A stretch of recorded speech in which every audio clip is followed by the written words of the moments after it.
My name is Riley, and I am telling this story the way it felt inside my own chest. Slow at first, like a train starting up, and then faster, until every thought rattled the windows of my life. I grew up in America, in a weathered blue house on the west side of Cleveland, Ohio. The porch had a loose board that sang under your foot, and the kitchen smelled like coffee even at night.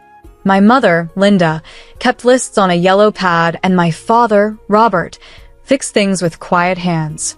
My brother, Jake, could charm anyone at a cookout and still forget to take the trash out. I learned early to be the one who remembered, the one who stayed late to wash the pans, the one who left the light on for others and turned it off when everyone else was asleep. After college, I moved to Denver, Colorado, and rented a 2-bedroom on the 3rd floor of an old brick building on Pine Street. The hallway carpet was the color of weak tea. The elevator sighed before it moved, as if it had to talk itself into another day. The rent was $1,200 a month when I signed the first lease. I marked each payment in a neat notebook with a blue pen. Paid $1, $200 on time.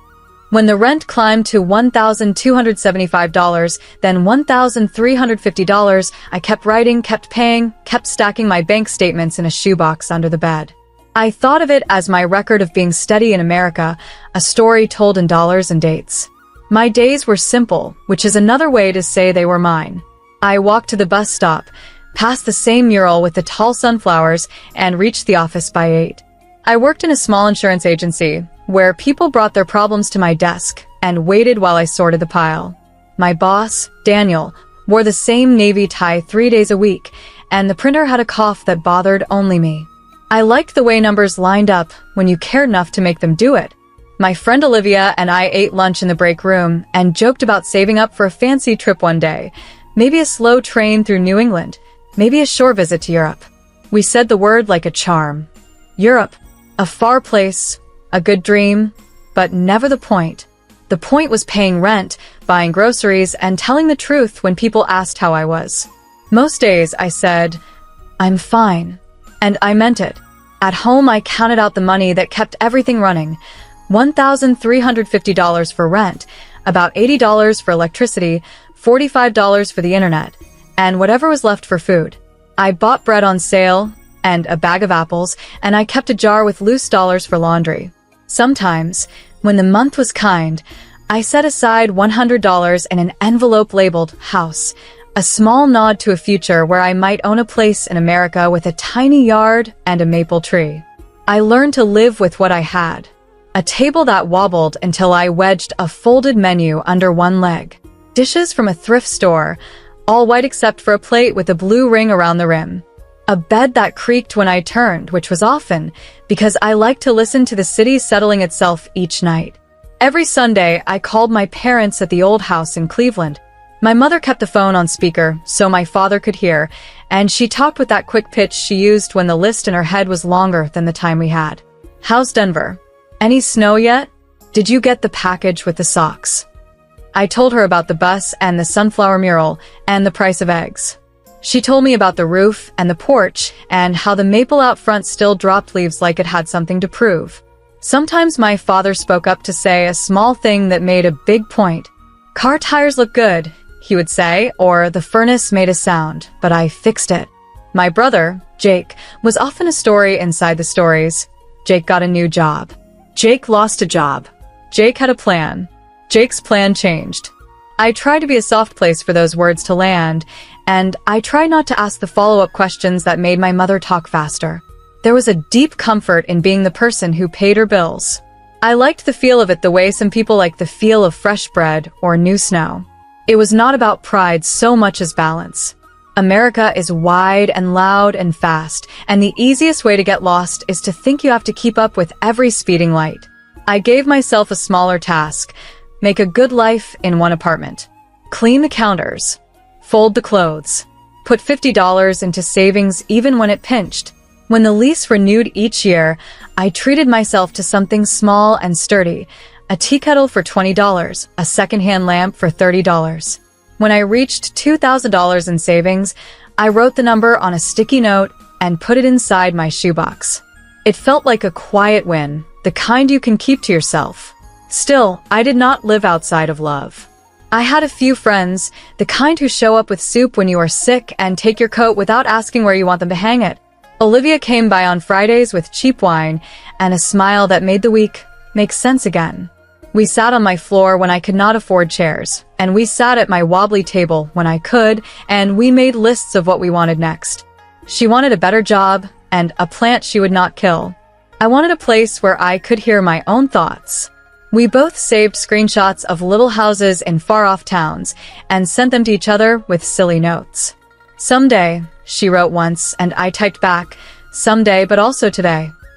I did not know it then, but all that paying and planning was the start of my real story. It was the part where I built the ground I would need for later.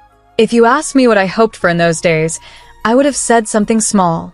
A window that faced the sun, a kind neighbor who nodded in the hall, a landlord who answered the phone. For the record, my landlord was a woman named Mrs. Hargrove, who wore bright scarves and sent emails with too many exclamation points. When the faucet dripped, she sent a man named Luis who whistled while he worked. I baked a pan of brownies at the holidays and left it by the door of the main office with a card that said, "Thank you." It cost me $6 for the mix and another $3 for nuts, and I wrote it down in my notebook because I liked to see where the dollars went. If you think this sounds neat and square, it was. But the big things rarely knock over the neat things first. They wait. They let you stack your cups and feel safe. Then they arrive with the sound of a phone call, the weight of a voice you love, a favor that uses your good heart like a spare shelf. When I looked back later, I could name the small signs that change was on its way. My mother's voice growing quick and bright when she said Jake's name, the tiny pause before she said we instead of he, a question that was not a question at all. But here at the start, I was just a woman in America who paid her rent on time and kept a list. I walked home under the wide sky, past the mural with the tall sunflowers. I turned my key, stepped into my small, clean rooms, and felt rich in the only way that made sense to me. Not in pounds or dollars piled high, but in calm. I did not know yet how loud a family can be inside your life, or how much it costs to keep your own door. I only knew that the map of my days was simple, and for a long time, I believed that was enough. Spring came to Denver with wet sidewalks and bright sun. One Saturday morning, my phone lit up with my mother's name. I put the kettle on and answered with a smile I did not yet have to fake. "Hi, Mom." Her voice rushed in, fast and warm, but a little too cheerful. She said Jake had a small setback. He had lost his job again. Sarah and the kids needed a place to land. "Only for a month," she said. "You have a good heart, Emma. Your house, well, your apartment has space." I stood by my window and watched a bus groan past the mural with the tall sunflowers. My rent had just gone up to $1,350, and I had written the new number in my blue notebook, neat as ever. I could feel the quiet of my rooms like a soft coat around my shoulders. But I could also hear my mother's hope. It sounded like our old house in Cleveland, the porch boards, the maple tree, the way she said we when she wanted me to agree. I said yes. They arrived with boxes that looked heavier than they were. Jake gave me a hug that smelled like cold air and fast food. Sarah thanked me with tired eyes. The kids, Max and Lily, ran small laps around my wobbly table. The beagle, Duke, found a new life goal in my trash can. I rolled out fresh sheets on the sofa bed in the living room and cleared a shelf in the fridge. I told myself I could do 1 month. I told myself family is a kind of rent you pay with patience. The first week felt busy, but almost fine. We ate simple food. I made pasta, and Sarah made pancakes for dinner like it was a party. Jake promised he had leads. "Monday," he said. "I'll hit it hard Monday." I put a sticky note on the door. "Quiet after 10 p.m., please." We all nodded like a small committee with a good plan. By week 2, small things grew teeth. Cereal dust turned up in the couch cushions. The beagle howled at trucks and also at silence. Max found my jar of laundry dollars and made a store on the floor. The living room, which had been my safe place, became a hallway for shoes and a parking lot for plastic dinosaurs. My bedroom felt like a closet I paid $1,350 for, and even there I could hear cartoons through the wall. When I opened my shoebox of bank papers to breathe in the calm of order, I saw numbers that meant less food and more stress. I tried to talk like a manager and love like a sister. "Let's set chores," I said. "Let's keep the sink clear." Jake agreed, then left a stack of takeout boxes by the door. Sarah tried, but the kids were loud, and the day was long. I bought extra milk and extra cereal and told myself it was fine. At the end of the month, my utilities jumped by $32. I did the math and pressed my lips together so the math would not become a cry. Then my mother called. She did not say hello. She went straight to it. "Honey, with all those people there, it's only fair you pay double this month. It's a burden on your brother to be out of work, and you have the steady job." Double. From $1,350 to $2,700. She said the number like a soft favor.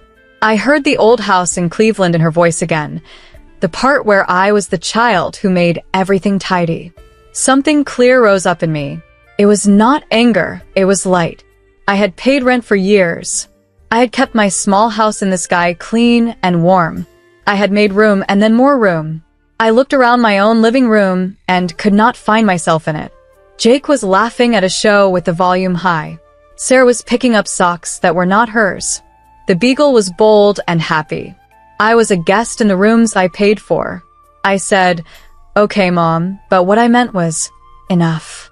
I hung up and sat very still. I could feel every dollar I had ever paid, lined up like stepping stones from Cleveland to Denver. I could feel the old dream of a quiet door and a maple tree. I could feel the weight of a word I had not yet said out loud. Leave. That night I opened a new envelope and wrote a single word on the front. Move. I counted the money inside my shoebox, all in dollars, and made a small plan that fit on one page. I would pack one box a night. I would find a place where the only voices were the ones I invited. I would not be cruel. I would be clear. And when the time came, I would hand over the spare keys like a person who knows the price of peace. I began my plan on a quiet Tuesday, while the apartment buzzed with noise that did not belong to me. I sat at my wobbly table with my blue notebook and wrote a short list. At the top I printed one word, move. I kept my voice calm even in my own head. I would pack in small steps. I would speak softly. I would leave clean rooms behind me like footprints I could be proud of. I counted my savings, $2 for $30 in the shoebox, plus $310 in the bank after bills. I set a hard line. I would spend no more than $800 on the move and the first things I needed. Peace, I told myself, is worth dollars. But I would still treat each dollar like a living thing. I searched for places in America where I could start fresh and still feel like myself. I looked at Denver, then at small cities I loved on paper. A listing in Portland, Oregon caught my eye, a studio in an old brick house that had been split into 3 small homes. The photo showed 2 tall windows, a narrow stove, and wood floors that glowed like tea. The rent was $1,050, heat included. The owner was a woman named Miss Carter. Her note was short and kind. Looking for someone steady. Quiet building. I sent a message and told the truth. I paid rent on time. I liked quiet. I kept plants alive. She wrote back within the hour and said I could come see it on Friday. To make room for change, I began to shrink my life. I took down the string of postcards above my bed and slid them into a book. I wrapped my plates in old shirts.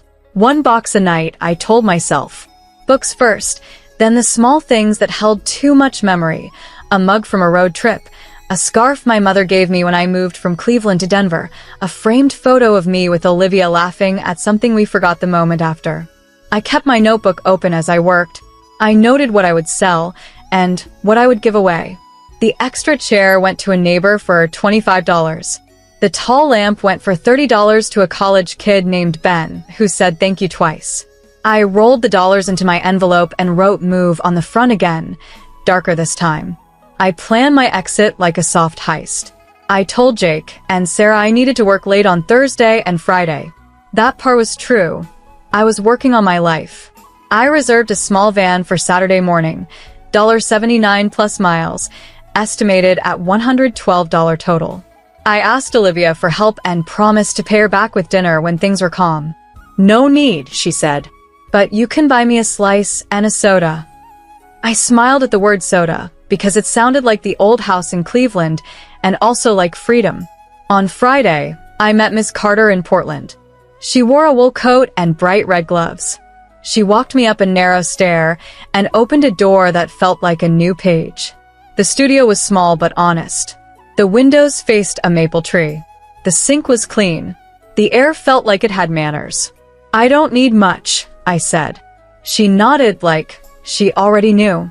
We sat at the small counter and filled out the lease. First month and a $600 deposit, all in dollars. I handed over the money with steady hands. "Welcome home," she said. 2 words simple as bread.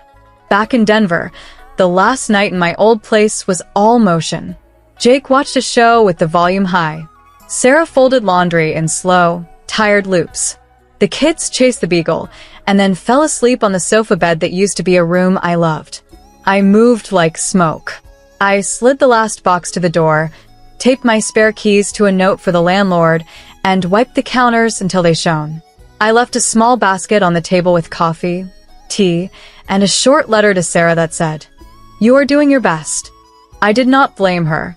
I blamed the way we were all taught that one person could carry the whole house without breaking. At sunrise, Olivia pulled up in her old car. We loaded the van in 20 minutes flat. The city was still rubbing its eyes when I took one last look at the rooms I had worked so hard to keep. I felt a tug of love and a wave of relief. I locked the door and slid the keys into the office slot. No speech, no fight, just the clean click of an ending that was also a start. We drove west with the radio low. The road opened like a long breath. I counted the dollars left in my envelope. Enough for gas, enough for a slice and a soda, enough to get me to the porch of the brick house where Miss Carter waited. When we reached Portland, I climbed those narrow stairs and opened my new door. The room took me in the way a good friend does, no questions, just space. I set my blue notebook on the counter and wrote a new line. Paid $1,050 rent on time. Then I stood by the window, watched the maple move like a slow hand, and let the quiet tell me I had chosen my own life. The first morning in my studio felt like standing in a clean page. I woke before the sun and made tea on the narrow stove,